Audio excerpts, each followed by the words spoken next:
नमस्कार साथियों, एसकेसी online education पर आपका स्वागत है, अभिनंदन है। हम आपके सामने इंग्लिश से संबंधित चैप्टर लेकर आ रहे हैं और आज हमारा टॉपिक है रिलेटिव प्रोनाउन। क्या होता है रिलेटिव प्रोनाउन? लिखते हैं हमारी heading relative pronoun. Relative pronoun, relative pronoun अर्थात संबंधवाचक सर्वनाम। जो वर्ड किसी नाउन के स्थान पर प्रयुक्त होता है वो होता है प्रोनाउन, और रिलेटिव प्रोनाउन अर्थात वो किसी नाउन को रिलेट करेंगे, इसलिए इसे रिलेटिव प्रोनाउन कहा जाता है। आइए देखते हैं कौन कौन से रिलेटिव प्रोनाउन होते हैं। Who, whom, whose, which, when, where, what, why और that। ये आपके सामने एक लिस्ट है रिलेटिव प्रोनाउन की।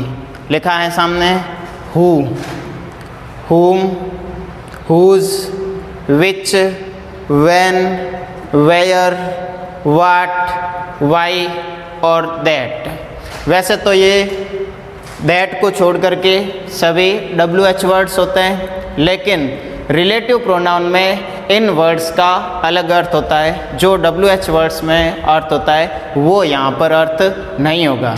देखते हैं क्या अर्थ होता है इनका रिलेटिव प्रोनाउन में।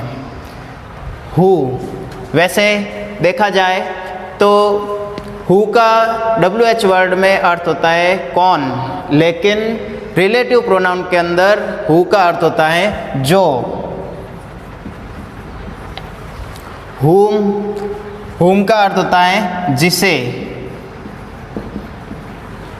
हुज का अर्थ होता है जिसका, जिसकी, जिसके।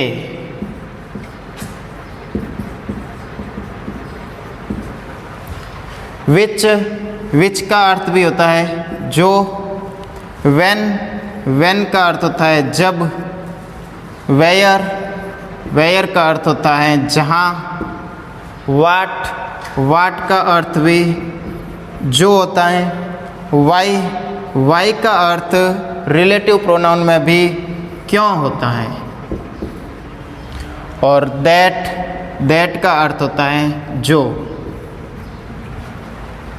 ये हैं आपके रिलेटिव प्रोनाउन में इन वर्ड्स का अर्थ, इन वर्ड्स की मीनिंग।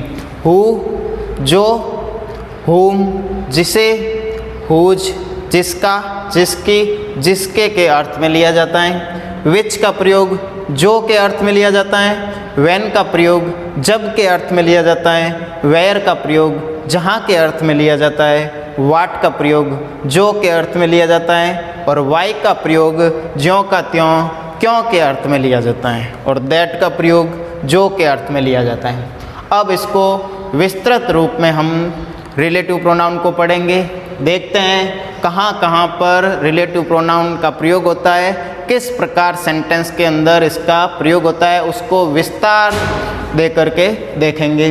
देखते हैं हम, ये तो था इसका मीनिंग। अब देखते हैं हु का प्रयोग कैसे किया जाता है, एग्जाम के अंदर इसका क्वेश्चन कैसे बनता है। तो आइए इसे क्लीन करते हैं यहाँ से और इसके आगे एक हेडिंग लगाते हैं हु, पहली हेडिंग है जो, और इसको हम पूरा विस्तारित समझेंगे।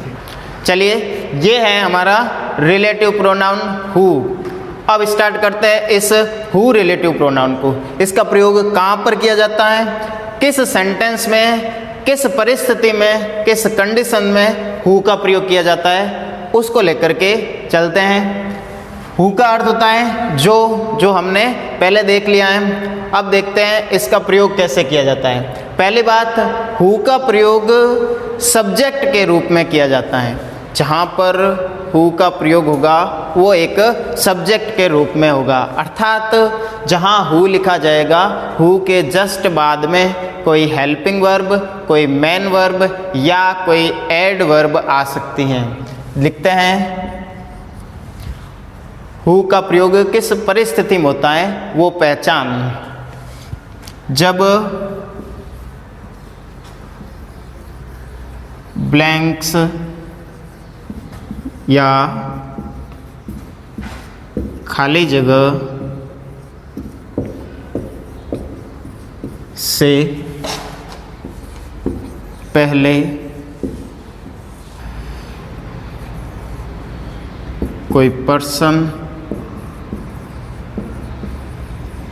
अर्थात व्यक्ति हो और ब्लैंक्स के बाद एमवी, एचवी या एडवर्ब हो तो उस परिस्थिति में हु का प्रयोग किया जाता है। उस परिस्थिति में हु का प्रयोग किया जाता है।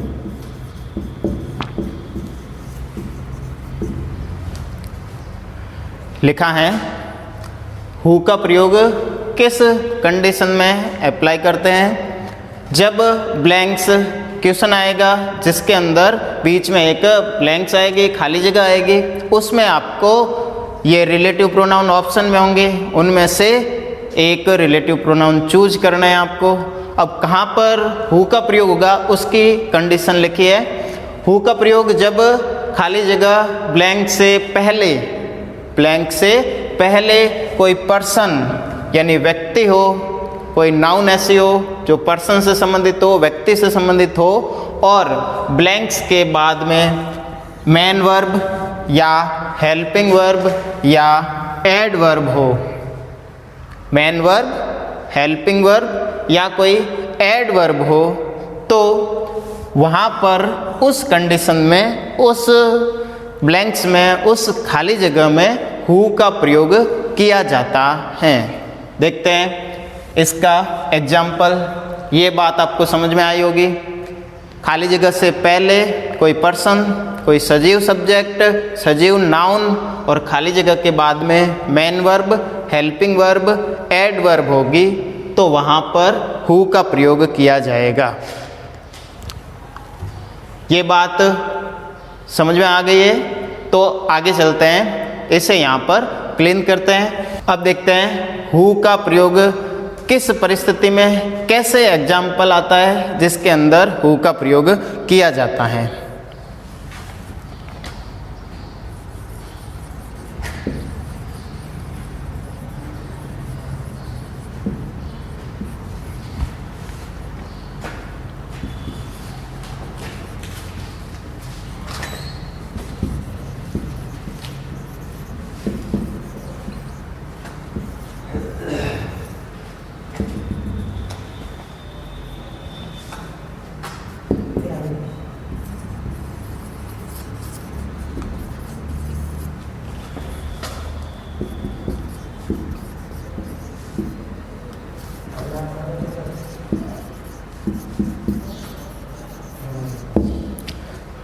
सेंटेंस लिखा है, I know the boy space is reading in 10th class. I know the boy space is reading in 10th class. यहाँ पर आई हुई है ब्लैंक्स। अब इसके अंदर रिलेटिव प्रोनाउन का प्रयोग करना है। देखते हैं इस ब्लैंक्स में रिलेटिव प्रोनाउन भरने के लिए, इसमें लिखने के लिए देखते हैं इससे पहले और इसके बाद की क्या कंडीशन है। इससे पहले लिखा है बॉय, द बॉय। अब बॉय एक पर्सन है, एक सजीव नाउन है और स्पेस के बाद में, खाली जगह के बाद में लिखा है इज, और इज एक हेल्पिंग वर्ब है। तो कंडीशन ये थी, हु लिखने के लिए स्पेस ब्लैंक से पहले कोई पर्सन, कोई सजीव नाउन और स्पेस के बाद में हेल्पिंग वर्ब आती है तो उसके अंदर हु का प्रयोग किया जाता है। तो यहाँ पर ये कंडीशन लागू होती है। पहले बॉय है जो एक सजीव नाउन है और बाद में एक हेल्पिंग वर्ब लिखी हुई है, अर्थात इसके अंदर हु का प्रयोग किया जाएगा। तो इसके अंदर हम लिख सकते हैं हु, और यहाँ पर आएगा हु जिसका अर्थ होता है जो। क्या अर्थ निकलेगा? I know the boy who is reading in 10th class, यानी मैं उस विद्यार्थी को जानता हूँ, उस लड़के को जानता हूँ जो 10वीं कक्षा में पढ़ता है। अर्थात ये प्रोनाउन है, जो शब्द बॉय के लिए आ रहा है, बॉय के लिए प्रयुक्त हो रहा है, अर्थात ये एक रिलेटिव प्रोनाउन है जो बॉय को रिलेट कर रहा है। ये हुआ आपका एक एग्जाम्पल। इसी के संदर्भ में देखते हैं दूसरा एग्जाम्पल।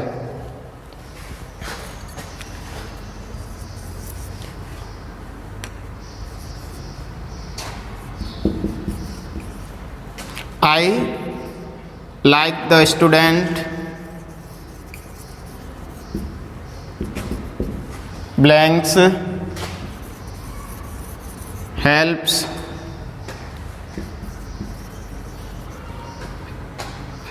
poor students।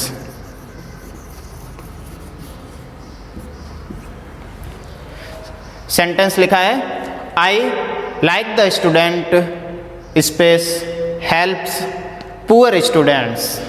अब देखते हैं इसके अंदर हमारी कंडीशन है वो अप्लाई होती है या नहीं होती है।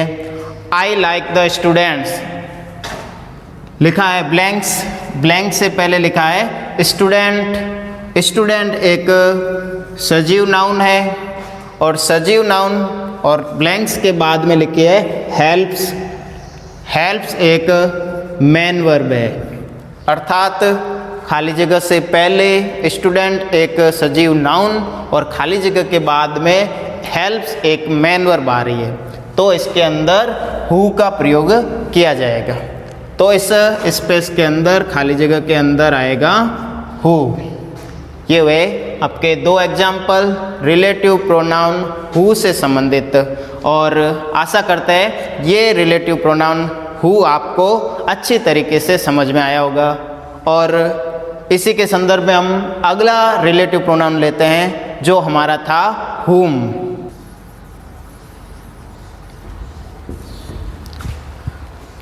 हुम रिलेटिव प्रोनाउन जिसका अर्थ था जिसे। हुम रिलेटिव प्रोनाउन जिसका अर्थ था जिसे।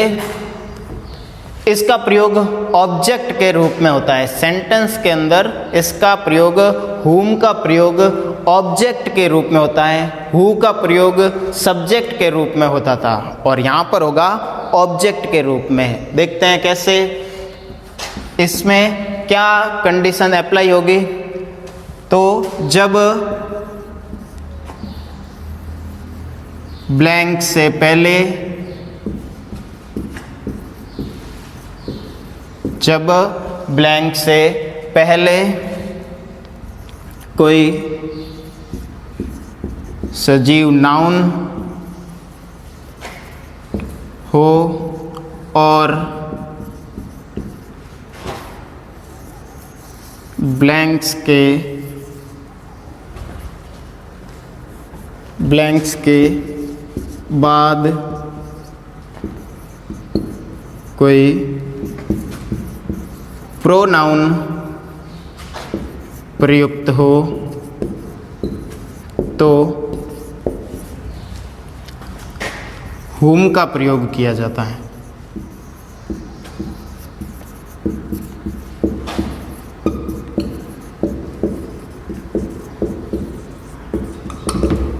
हुम का प्रयोग किया जाता है जब ब्लैंक से पहले कोई सजीव नाउन और ब्लैंक्स के बाद में कोई प्रोनाउन प्रयुक्त हो तो हुम का प्रयोग किया जाता है। अब देखते हैं इसका एग्जाम्पल कहाँ पर whom का प्रयोग किया जाता है।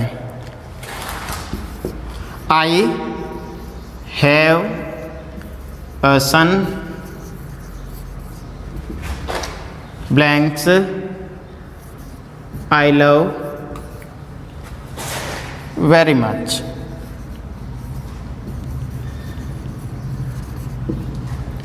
सेंटेंस लिखा है आपके सामने, I have a son blanks I love very much. देखते हैं इसके अंदर क्या कंडीशन लागू हो रही है। ब्लैंक्स, ब्लैंक से जस्ट पहले जो वर्ड लिखा है वो लिखा है सन, और सन एक सजीव नाउन है, और ब्लैंक्स के बाद में लिखा है आई, आई एक प्रोनाउन है।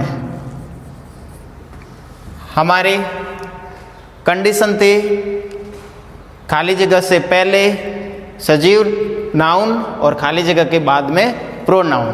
तो यहाँ पर आ रहा है खाली जगह से पहले सजीव नाउन और खाली जगह के बाद में प्रोनाउन, और अर्थ निकलेगा जिसे। अब देखते हैं कंडीशन के अकॉर्डिंग, यहाँ आएगा whom, कैसे अर्थ निकलेगा। I have a son whom I love very much. मेरे एक पुत्र हैं जिसे मैं बहुत स्नेह करता हूँ। तो अर्थ निकला जिसे, मेरे एक पुत्र है जिसे मैं बहुत पसंद करता हूँ, बहुत स्नेह करता हूँ। देखते हैं दूसरा example, this is the boy whom I met yesterday।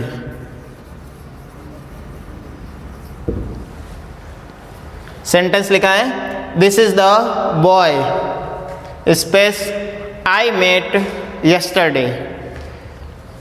Blank से पहले लिखा है बॉय जो एक सजीव नाउन है, और ब्लैंक्स के बाद में लिखा है आई जो एक प्रोनाउन है। अर्थात इसके अंदर भी whom का प्रयोग होगा और जिसका अर्थ निकलेगा जिसे। दिस इज द बॉय, यह वह लड़का है जिसे मैं कल मिला। यह वह लड़का है जिसे मैं कल मिला।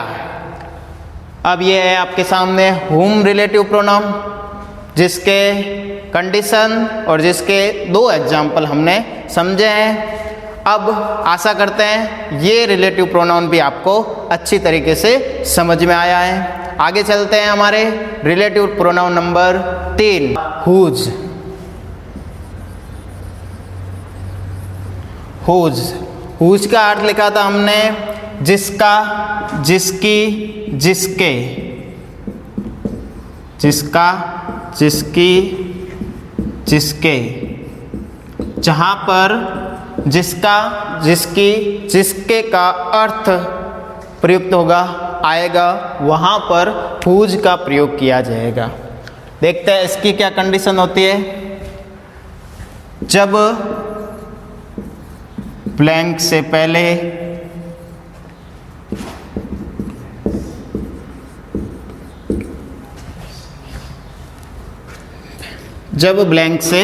पहले सजीव नाउन हो,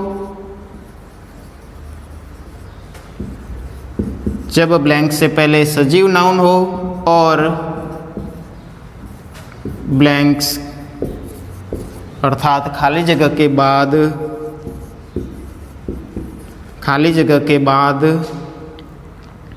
किसी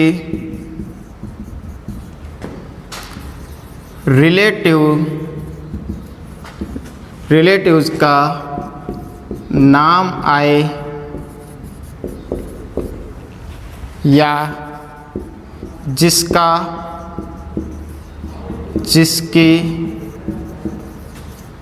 जिसके का अर्थ निकलता हो, वहाँ रिलेटिव प्रोनाउन हुज का प्रयोग किया जाता है। ऐसा सेंटेंस जिसके अंदर ब्लैंक से पहले सजीव नाउन हो और ब्लैंक्स के बाद कोई रिलेटिव्स नेम अर्थात फादर, मदर, ब्रदर, सिस्टर इत्यादि एटसेट्रा नाम आते हैं खाली जगह के बाद में, या ये नाम ना आकर के उस सेंटेंस के अंदर जिसका, जिसकी, जिसके का अर्थ निकलता हो वहाँ पर रिलेटिव प्रोनाउन हुज का प्रयोग किया जाता है। देखते हैं एग्जाम्पल जहाँ पर हुज का प्रयोग किया जाएगा। This is the girl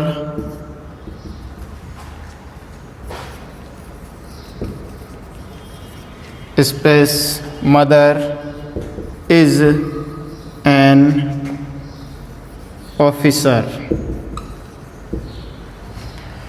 this is the girl space mother is an officer. लिखा है यहाँ पर ब्लैंक्स, इससे पहले लिखा है गर्ल। गर्ल एक सजीव नाउन है और ब्लैंक्स के बाद में लिखा है मदर, और मदर एक रिलेटिव्स नेम है, अर्थात खाली जगह से पहले सजीव नाउन और खाली जगह के बाद में रिलेटिव्स नेम है, तो वहाँ पर रिलेटिव प्रोनाउन हुज का प्रयोग किया जाएगा। तो इसमें हम हुज लिखेंगे। एग्जाम्पल नंबर फर्स्ट था ये। अब चलते हैं एग्जाम्पल नंबर सेकंड में। इसी प्रकार का एक और एग्जाम्पल देखते हैं। दूसरा example, this is the tree space roots are depth. This is the tree, roots are depth. अब देखते हैं, ये थोड़ा अलग एग्जाम्पल है। इसके अंदर पहले लिखा है ट्री, बाद में लिखा है रूट्स, जहाँ पर ये कंडीशन अप्लाई नहीं होती है, लेकिन यहाँ पर लिखा है जिसका, जिसकी, जिसके के अर्थ में भी रिलेटिव प्रोनाउन हुज का प्रयोग किया जाता है। दिस इज द ट्री, यह वह पेड़ है जिसकी जड़ें बहुत गहरी है, जिसकी जड़ें गहरी है। तो जिसकी अर्थ निकल रहा है, इसका मतलब यहाँ पर हुज का प्रयोग किया जाएगा। आशा करता हूँ ये वीडियो यहाँ तक, ये टॉपिक रिलेटिव प्रोनाउन हु और हुम और हुज, तीनों रिलेटिव प्रोनाउन आपको अच्छी तरीके से समझ में आए होंगे, और इसे और अच्छी तरीके से समझने के लिए आगे इस YouTube चैनल को, SKC एजुकेशन YouTube चैनल को सब्सक्राइब कीजिए, लाइक कीजिए और शेयर कीजिए, और कंटिन्यू बने रहने के लिए आगे अगले वीडियो को ज़रूर देखिए। धन्यवाद।